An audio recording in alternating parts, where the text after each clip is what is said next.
oeste. A folha NE25 foi nomeada com o mesmo critério. Esta figura nos mostra a folha SD23 na escala de 1 para 1 milhão.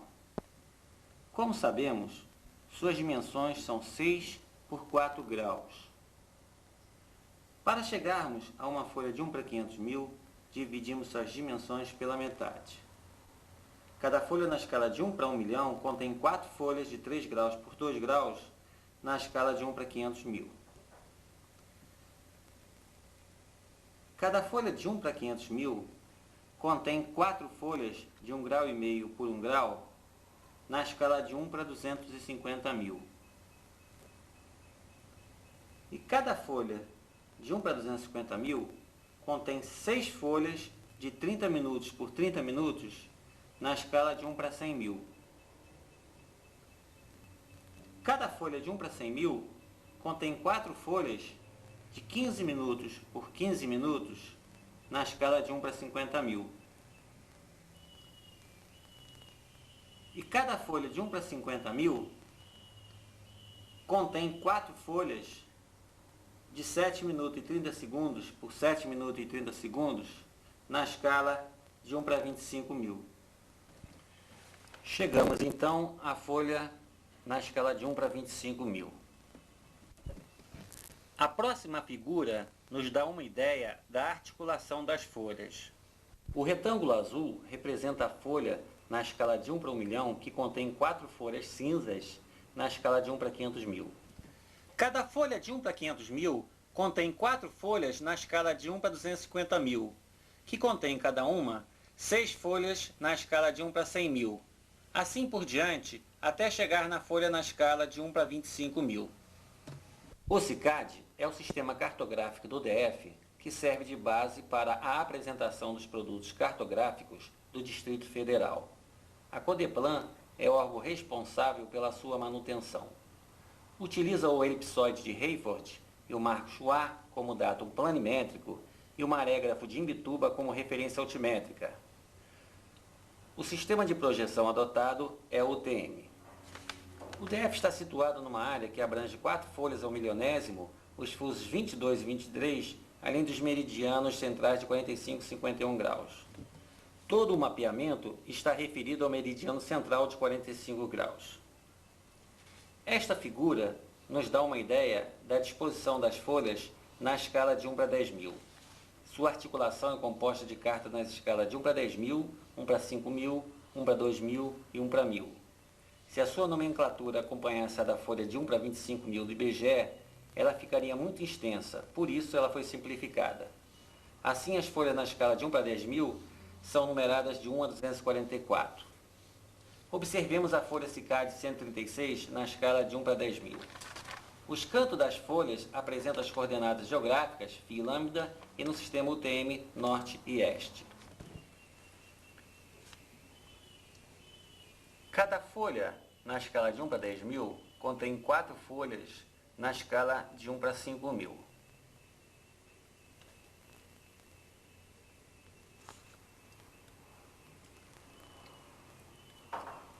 Cada folha na escala de 1 para 5 mil contém 6 folhas na escala de 1 para 2 mil.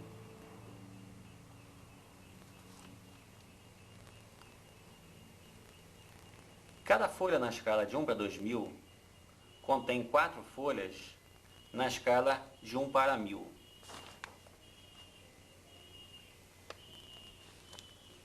Chegamos então à folha SICAD na escala de 1 para 1000. As próximas figuras nos permitem identificar a escala da carta pela sua nomenclatura. O primeiro número indica a folha na escala de 1 para 10 mil. O segundo número, em algarismos romanos, indica a folha na escala de 1 para 5 mil. O terceiro número, em algarismos arábicos, indica a folha na escala de 1 para 2 mil. O quarto símbolo é uma letra, que indica a folha na escala de 1 para 1000. Pela articulação das folhas, podemos observar que cada folha na escala de 1 para 10.000 contém 4 folhas na escala de 1 para 5.000, que por sua vez contém 6 folhas na escala de 1 para 2.000, que contém cada uma 4 folhas na escala de 1 para 1.000. Esta figura nos mostra o traçado dos meridianos e paralelos geográficos e também o quadriculado de referência das coordenadas UTM. O ângulo que num determinado ponto é formado pela tangente ao meridiano dele e a paralela ao meridiano central chama-se convergência meridiana. A Terra é um grande ímã, seus polos são móveis e as linhas de força de seu campo magnético sofrem variações quando comparadas com as direções dos meridianos geográficos em qualquer lugar da superfície terrestre. A declinação magnética varia em função do local e do tempo. A sua variação máxima registrada ficou em torno de 23 graus. Ela varia também com as mudanças de estações de um lugar. Por essa razão, ela, quando medida diretamente no terreno, é aceitável por até 30 dias. Como calcular o azimute de uma direção? O primeiro passo é traçar uma linha na direção estabelecida, identificando a sua origem. No exemplo, temos várias direções. O segundo passo é saber qual é a direção do norte, pois sem ela, ficamos desnorteados. Em seguida, traçamos uma paralela àquela direção, de modo que passe pelo ponto origem de cada linha. A partir do norte, determinamos o ângulo formado pelas direções do norte e a direção da linha, tal como nos exemplos. No campo, podemos utilizar um teodolito e uma bússola para determinar o azimute magnético, ou podemos utilizar duas estações existentes com um azimute já conhecido como referência para a determinação dos demais. No campo, mede-se também o ângulo vertical em relação ao plano do horizonte para a determinação da altitude, que é representada pelas curvas de nível. A partir daí, calculamos o azimute e a distância entre os pontos para a determinação das coordenadas planimétricas dos detalhes e feições do terreno. Por esse motivo, é necessário sempre fornecer as coordenadas dos pontos existentes na área como subsídio para o cálculo das coordenadas dos pontos solicitados.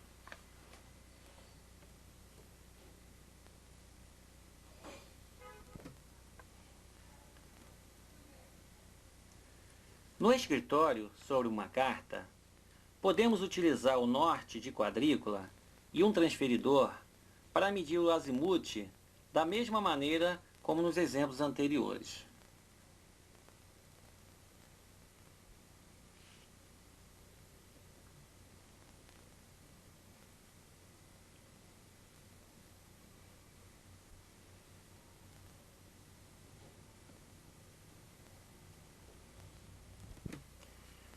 No campo, uma distância medida entre dois pontos, após algumas correções, é denominada distância topográfica. Para representá-la em uma planta, o CICAD, de uma forma simplificada, utiliza um fator de escala, o kr, para passar do terreno diretamente para o plano de projeção do sistema.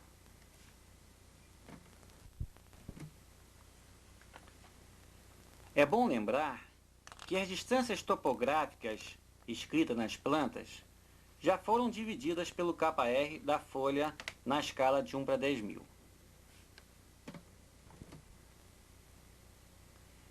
A GEFIT utiliza alguns programas para realizar os diversos tipos de cálculos topográficos. São programas desenvolvidos na própria gerência que atendem a toda a demanda do IPDF.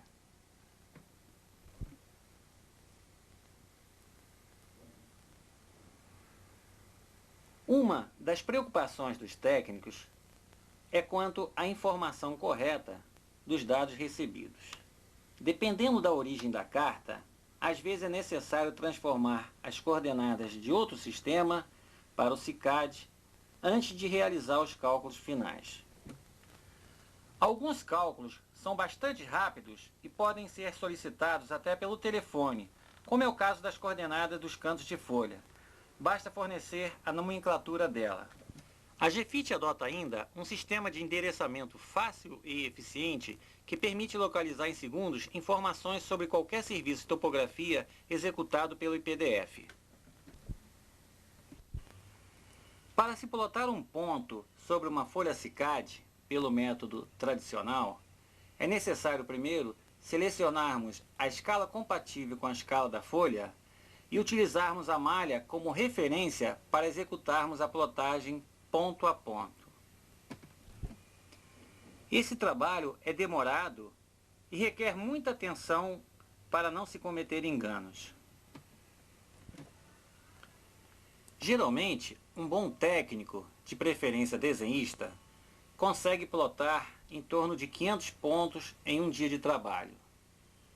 Além da plotagem, ele terá que ligar os pontos, de acordo com o croquis de campo, de maneira a fornecer uma base para o desenhista copista produzir o desenho final. É nesse momento que ele detecta algum engano na plotagem. Esse tipo de plotagem só permite a elaboração de um único original e em uma única escala. Qualquer alteração no desenho ou mudança de escala obrigará o técnico a refazer todo o trabalho, desde a plotagem até o desenho final.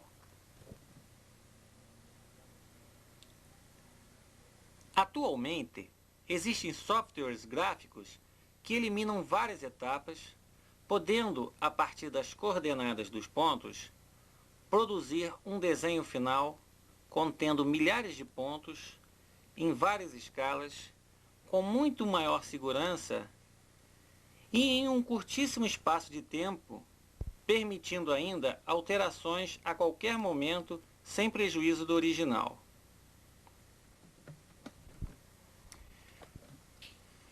Este é um tipo de plotter que traça em minutos o desenho elaborado a partir de um software gráfico.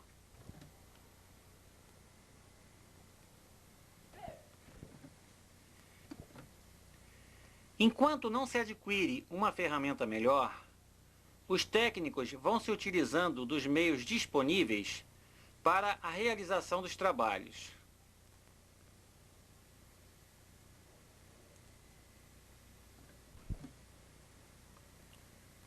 Ao mesmo tempo, outros vão desenvolvendo rotinas de alto nível voltadas para a sua utilização em um software gráfico. É claro que tem muito mais coisas para serem mostradas. Espero pelo menos que esse trabalho tenha ajudado um pouco. E quem sabe nos encontremos numa próxima fita. Tchau.